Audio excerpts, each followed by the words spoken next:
जय जय श्री राधेश्याम। जय जय श्री जगन्नाथ। आजिर कथा माध्यम मोर प्रश्न से मानू जो माने जीवन जीवार प्रकृत मार्गठू निजक दूरे निहाती अनावश्यक अगणित कुपथ को बाछि नहीं निजक से पथरे पथिक कराई सूर्यालोक निजक वंचित कराई एमतीक चंद्रालोक भी नुह डिबिटे धरी निजपाई उन्नत मार्ग खोजी पाई जाइथिबा व सफल होई विलासपूर्ण जीवन बंचुथिबार प्रहेलिका अन्यमानक सामने प्रदर्शन करती। प्रश्नटी हेउची जो खुशी रे आमे एते विभोर हो जाउछु से खुशीर आयुष केते आमे जानिछु कि? मु दृढ़तार सहित कहबी आमे एक निहाती अल्प आयुष खुशीर कुसंगतर शिकार होई पथभ्रष्ट हेउछु। संदेह हेउची कि? टिकिए धैर्य धरंतु।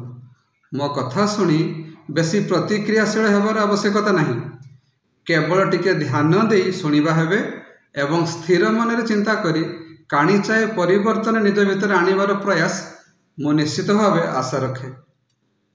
परस्पर खुशी रे खुशी हेबा आमर कर्तव्य, किंतु समस्तंकर खुशी देखी मते जेतिके आनंद लगुची ताठारु ढेर बेसी दुख लगुची। एठी मनीषर खुशीर कारण जानी कहले देखी आम मानकर खुशीर कारण कौन जुक्तियुक्त नीतिसम्मत?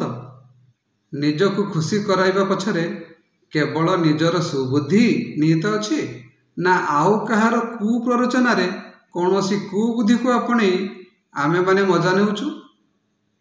केबे मुंड खटेई तो पुणी केबे खटिया मुंडे मनीष जो खुशी नेउची आउ अधिकरु अधिक खुशी हेबार स्वप्न राइजरे बुड़ी रहूची। जो खुशी को बाहरु साउंटी आनी निज भितर चिरकाल पे रखने बोली भावुची ताहा एक भ्रांत धारणा। अन्याय और अनीति उपाय बहुमूल्य दे खुशी को किणी आनी निज भितर बंदी करी रखिबार उद्यम महाविफलता ही प्रदान करे। तेबे प्रश्न उठे बाहरु खुशी साउंटी बानी तो आमको खुशी मिलिबो केउठु?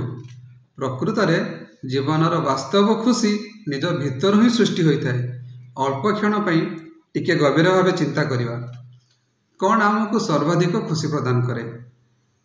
तेबे धन संपत्ति कथा छाड़त, से प्रकार खुशीठू अधिक खुशी प्रदानकारी किछि भी नहीं, जहाँ नूतन सृष्टिर संभावना ही दान करिथाए, जहाँ जीवनर प्रतीक। प्रत्येक प्राणीर से गभीरतम खुशीर उत्स जदि आमर मन अंतर शरीर तथा आत्मार प्रभावित हुए एवं आमको सही खुशीर स्वाद बारिबा पई पथ प्रशस्त करे एवं यह जदि अनुभव्य तेबे आम निज भितर एक खुशीर भंडार अछि यह प्रमाणित। निज खुशीर मूल उत्स हेउची निजर मन व चिंतन। अन्यर प्ररोचन काहाकू ठकी कहार अधिकार छड़ाई पाउथिबा खुशीर प्रभाव निश्चित दिन ओलटा हुए। से खुशी तो रहेनी बरं छाड़ी जाए मन हृदय देहरे अनेक दुख और जंत्रणा। यह हुए केमिति कहूछि?